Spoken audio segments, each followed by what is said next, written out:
Hola, buenas noches. Mi nombre es Manuel Arias Maestre. En esta ocasión vamos a hacerle una explicación acerca de la solución al problema de cálculo de factores de enfriamiento haciendo aplicación o uso de las derivadas parciales.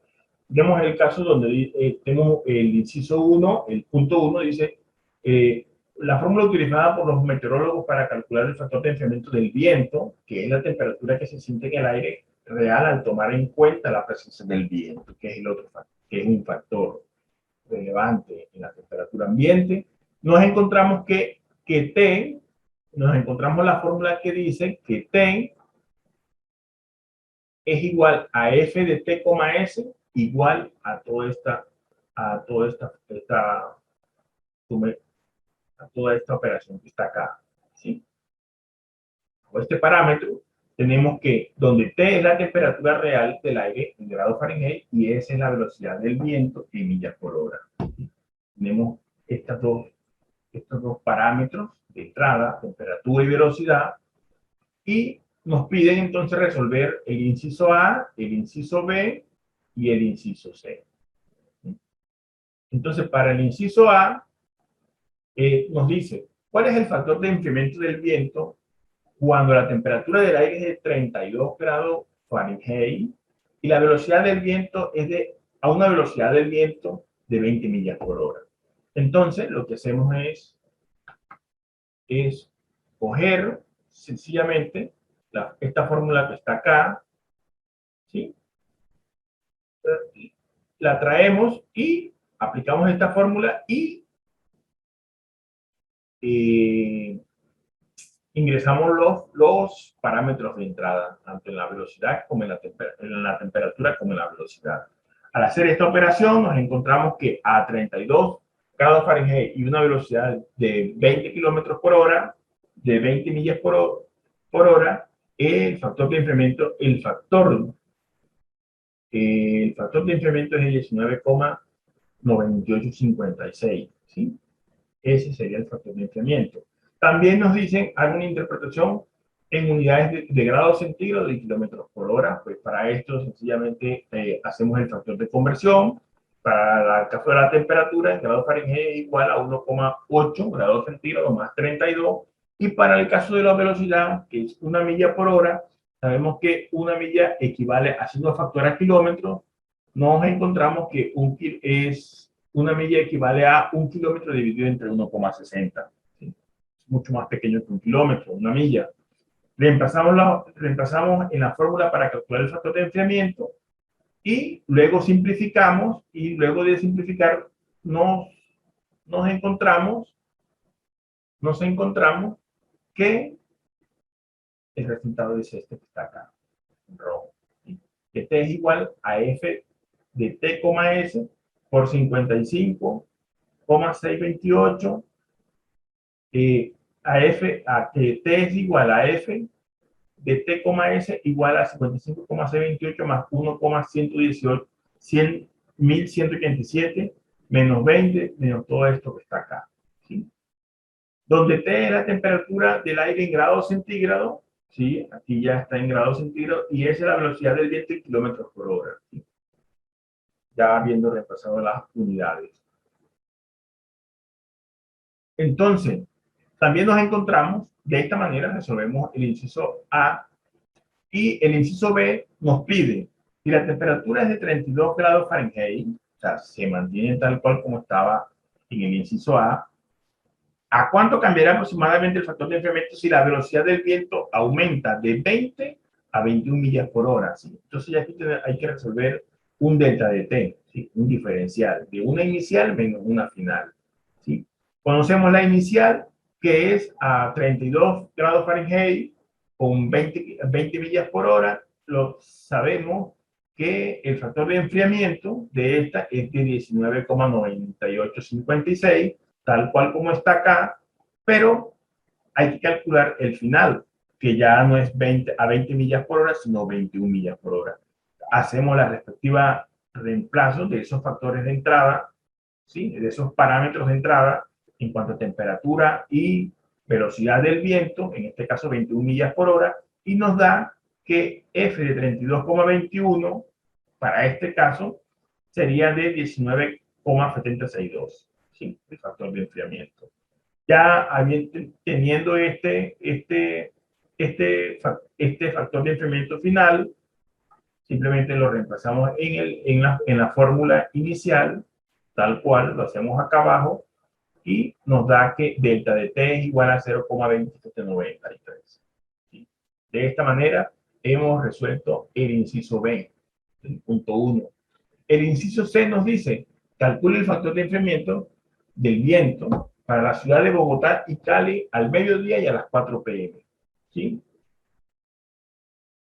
Entonces nos dice, para el caso de la ciudad de Bogotá, tenemos unos parámetros de entrada, una temperatura de 17 grados centígrados y una velocidad del viento de 13 kilómetros por hora. O sea, utilizamos para calcular este factor de enfriamiento, utilizamos la fórmula que ya tenemos definida, ¿sí?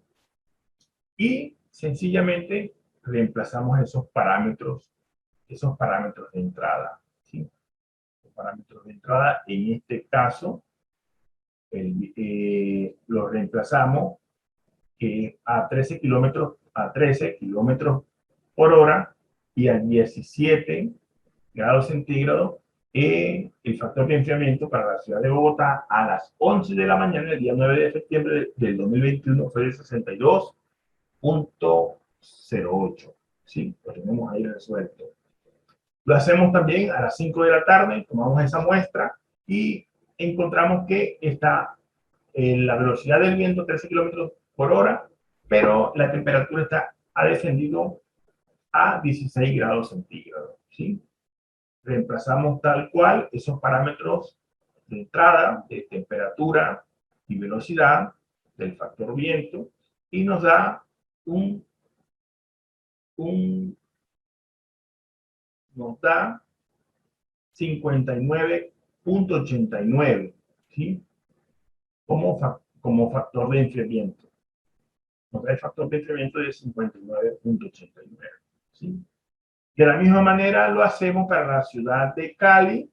Ya acá tenemos temperatura más elevada, 29 grados centígrados, y un viento de 5 kilómetros por hora. 5 kilómetros por hora. Y utilizamos la misma fórmula, reemplazamos esos parámetros de entrada, temperatura y velocidad del viento en sus respectivas unidades y nos da que el factor de enfriamiento es de 88,35 para la ciudad de Cali a las 11 de la mañana. ¿Sí? No corría prácticamente aire, estaba a 5 kilómetros por hora. Luego lo hacemos a las 5 de la tarde, el mismo 9 de septiembre, y utilizando la fórmula ingresamos esos parámetros de entrada, temperatura, velocidad del viento, en este caso 13 kilómetros por hora, y nos da un factor de enfriamiento de 28,4. Bueno, dando solución al punto 2 nos dice, la fórmula S igual, dada a esta expresión que está acá, ¿sí? Proporciona el área de la superficie del cuerpo humano en metros cuadrados, en términos de su peso en kilogramos y su altura en centímetros. Entonces nos piden calcular la derivada de la superficie en términos del peso en kilogramos y la derivada de la superficie, y nos piden calcular la derivada de la superficie en términos de la altura en centímetros para cada uno de los integrantes del grupo. Sí, para cada uno de los integrantes del grupo, e interprete los resultados. Entonces, lo primero que tenemos que hacer, para esto necesitamos primero encontrar la derivada de la superficie respecto respecto al peso de la derivada para ello primero, lo primero que tenemos que hacer es calcular primero la derivada de la superficie con respecto al peso, ¿sí? Y también con respecto al peso nos da esta expresión que está acá, y también lo hacemos calculando la derivada de la superficie con respecto a la altura, el cual nos da esta expresión que está acá. ¿Sí? Luego, teniendo ya definidas estas dos derivadas de la superficie con respecto al peso y con respecto a la altura, lo hacemos para cada uno de los integrantes. Para el caso de Miguel Ospitia, quien tiene un peso de 61 kilogramos en 160 centímetros de altura, reemplazamos los valores, ingresamos los valores de entrada, tanto en peso, para el caso de la derivada de la superficie con respecto al peso, nos da un valor de 0,011381, ¿sí? Y la derivada, la derivada de la superficie con respecto a la altura nos da un valor de 0,007401, ¿sí?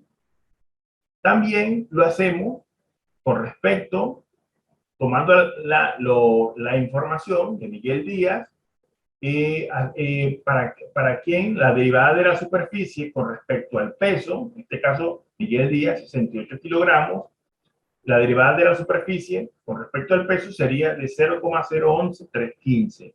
Y para el caso de la estatura, Miguel Díaz, 173 centímetros, la derivada de la superficie con respecto a la altura sería de 0,007587. ¿Sí? Para el caso mío, Manuel, sería la derivada de la superficie con respecto al peso. Yo tengo 98 kilogramos. La derivada de la superficie sería con respecto al peso sería 0,009627, y la derivada de la superficie con respecto a la altura, que es un 135 centímetros, sería 0,0087. De esta manera, podemos concluir que la derivada de la superficie con respecto al peso es mayor a la derivada de la superficie con respecto a la altura. ¿Sí? Es lo que podemos concluir haciendo estas operaciones de la derivada de la superficie versus los parámetros de peso y altura.